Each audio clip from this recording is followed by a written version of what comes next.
غریب بچی اور امیر بچی کی محبت۔ لاہور کی ایک تنگ گلی میں یاسمین نام کی لڑکی رہتی تھی۔ چھوٹا سا گھر، کچی دیواریں اور غربت کا ایسا سایہ کہ کبھی کبھی رات کا کھانا بھی نصیب نہ ہوتا، مگر یاسمین کے دل میں خواب بہت بڑے تھے۔ اس کی ماں اکثر کہتی، بیٹی، غریب لوگ خواب کم دیکھا کریں، خواب ٹوٹتے ہیں تو دل بھی ٹوٹتا ہے۔ مگر یاسمین ہنس دیتی۔ امی، شاید کسی دن قسمت بدل جائے۔ ادھر شہر کے پوش علاقے میں کائنات رہتی تھی، بڑے محل نما گھر میں، نوکروں کے درمیان، آسائشوں میں پلی بڑھی، مگر عجیب بات یہ تھی کہ کائنات کو اپنی امیری میں خوشی نہیں ملتی تھی۔ وہ اکثر بالکونی میں کھڑی دور سڑکوں کو دیکھتی رہتی، جیسے کسی نامعلوم کمی کو تلاش کر رہی ہو۔ دونوں کی ملاقات کالج میں ہوئی۔ یاسمین سادہ لباس میں، ہاتھ میں پرانی کتابیں۔ کائنات مہنگے کپڑوں میں، ہاتھ میں برانڈڈ بیگ۔ مگر دلوں کے فاصلے طبقے سے بڑے نہیں تھے۔ ایک دن لائبریری میں دونوں ایک ہی کتاب لینے کو بڑھی۔ یاسمین نے فوراً ہاتھ پیچھے کر لیا۔ آپ لے لیں۔ کائنات مسکرائی۔ اگر ہم دونوں پڑھ لیں تو؟ یہ پہلی بات تھی، پہلی مسکراہٹ، پہلا تعلق۔ کچھ ہفتوں بعد دوستی گہری ہو گئی۔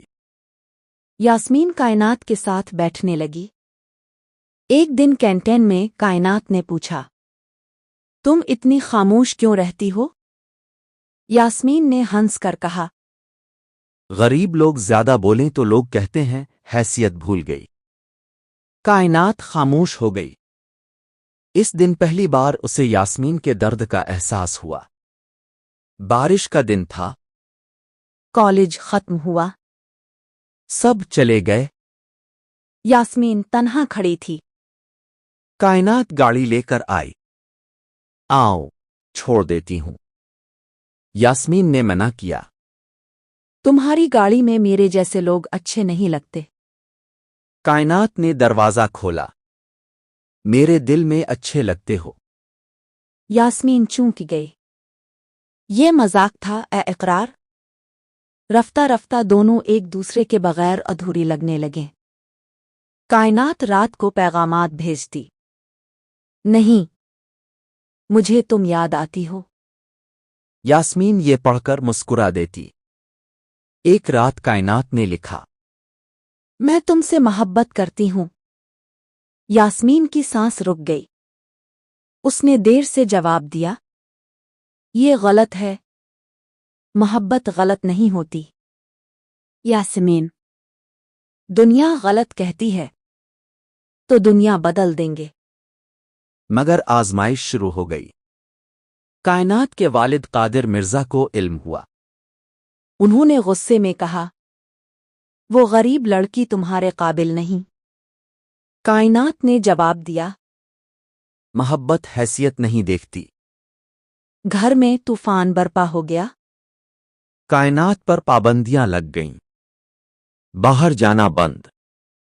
یاسمین روز گیٹ کے باہر کھڑی رہتی۔ ایک دن نوکر نے چپکے سے خط دیا، مجھے نکال لو، ابو میری شادی طے کر رہے ہیں۔ دونوں نے بھاگنے کا فیصلہ کیا۔ رات 2 بجے۔ دیوار پھلانگی گئی۔ سڑک سنسان تھی۔ یاسمین انتظار کر رہی تھی۔ کائنات آئی۔ سانس پھولی ہوئی۔ میں آ گئی۔ یاسمین نے ہاتھ پکڑا۔ اب کبھی الگ نہیں ہوں گے۔ وہ بس میں بیٹھ گئیں۔ نئی زندگی شروع ہوئی۔ ملتان میں ایک چھوٹا سا کمرہ لیا۔ کائنات پہلی بار غربت میں آئی۔ پانی خود بھرنا، روٹی خود پکانا، گرمی میں پنکھا بند۔ مگر وہ ہنستی تھی۔ میں خوش ہوں۔ یاسمین پوچھتی، کیوں؟ کیونکہ تم ساتھ ہو۔ مگر ایک رات کچھ لوگ توڑ کر اندر گھس آئے۔ دروازہ زور سے ٹوٹا کہ یاسمین اور کائنات خوف سے اٹھ بیٹھے۔ 4 آدمی اندر داخل ہوئے۔